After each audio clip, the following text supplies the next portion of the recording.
लेकिन पूरा भाषण सुन के, हाव भाव देखकर, उनकी भाषा और सब कुछ जो कुछ गवर्नर साहब ने कहा, उसको देखकर क्या लगा सर? उनकी आखिरी पॉलिसी है या एक्सटेंशन मिलने वाला है? मतलब ये तो कहना मुश्किल है अनिल भाई। जी। But I am sure RBI एक इंस्टीट्यूशन है एंड यहाँ पे बड़ी बखूबी उन्होंने भारत की इकोनॉमी को संभाला है। अब दुनिया भर के सेंट्रल बैंकर एक या दो चीज के ऊपर टारगेट करते हैं।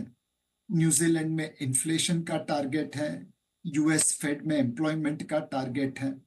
हमारी आरबीआई मल्टीपल टारगेट्स को मैनेज करती है, ग्रोथ का ध्यान रखती है, महंगाई को काबू में लाती है, गवर्नमेंट के बोरोइंग प्रोग्राम को पसार करती है, रुपी को मेंटेन करती है, बैंकिंग सेक्टर स्टेबिलिटी को मेंटेन करती है। एंड ये सारे ऑब्जेक्टिव्स कॉन्फ्लिक्टिंग है। ग्रोथ को सपोर्ट करने लिक्विडिटी बढ़ा है तो महंगाई बढ़ जाती है, रुपया नीचे आ जाता है। गवर्नमेंट की बोरोइंग प्रोग्राम बड़ी हो, उसे पास करनी हो तो ब्याज के दर ऊपर चले जाएंगे, ग्रोथ नीचे आ जाएगी। तो आरबीआई एक बड़े कुशल नाविक की तरह एक्सेलरेटर ब्रेक दोनों को ऊपर नीचे करके इस कठिन रास्ते पे इंडियन इकोनॉमी को अच्छी तरह चला रहा है। एंड मेरे हिसाब से ये एक इंस्टीट्यूशनल मेमोरी है, तो वो हमारे लिए, हमारी इकोनॉमी के लिए, निवेशकों के लिए सबसे अच्छी बात है। सही है, आपने कठिन माहौल में गवर्नर साहब की अच्छी पॉलिसी, लेकिन एक चीज़ और है, कठिन माहौल में बाजार को काफ़ी कुछ संभाला है आपने भी, और हमारे घरेलू म्यूचुअल फंड्स ने भी। टफ टाइम था, 23,300 23,500 पे ऐसा डर लग रहा था कि गया काम से, अब तो पता नहीं 21 आएगा, 20 आएगा, 22 आएगा, जो जो भी हो, लेकिन सपोर्ट लिया और अब मार्केट अच्छी रिकवर भी होते दिख रहे हैं। घरेलू फंड किस तरह की लिक्विडिटी पर बैठे हैं और पैसा कहीं कोई कम होने के संकेत तो नहीं? अनिल भाई, मतलब सबसे पहले तो मैं आपका शुक्रिया अदा करना चाहूंगा। आपने जिस तरह से एक माहौल बना दिया है निवेशकों का कि every correction is an opportunity to buy, तो उसका फायदा हमें भी मिल रहा है।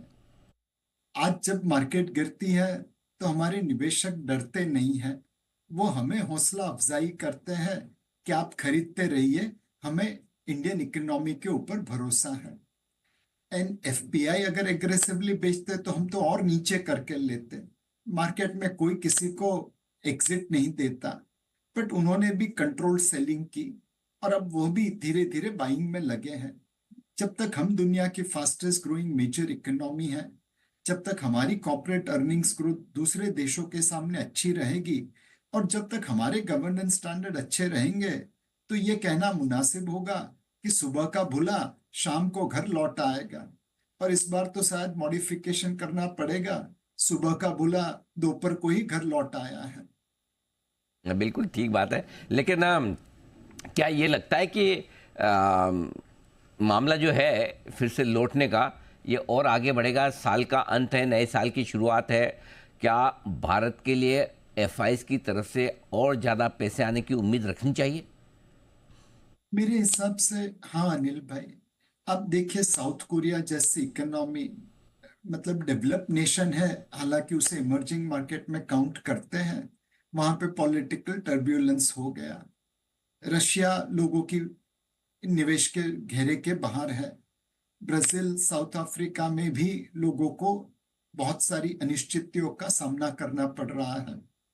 इफेक्टिवली दुनिया के इमर्जिंग मार्केट में देखे तो दो कंट्री है जहां पे आप निवेश कर सकते हैं, एक चाइना, दूसरा इंडिया। चाइना में पिछले 10 सालों से उनके कॉर्पोरेट अर्निंग्स ग्रोथ 10% रही है रेनमिनबी टर्म्स में, मतलब 1% पर ईयर रफली। इंडिया में उसी समय में कॉर्पोरेट अर्निंग्स ग्रोथ 166% हुई है रुपी टर्म्स में। एप्पल टू ऑरेंज कंपैरिजन है renminbi versus rupee, but currency अगर एडजस्ट भी कर ले तो भारत की अर्निंग ग्रोथ चाइना से काफी ऊपर है। एंड अल्टीमेटली निवेशक वहां पे पैसा डालेंगे जहां पे उन्हें ग्रोथ दिखता है। आता है तो आना तो पड़ेगी। अब आइए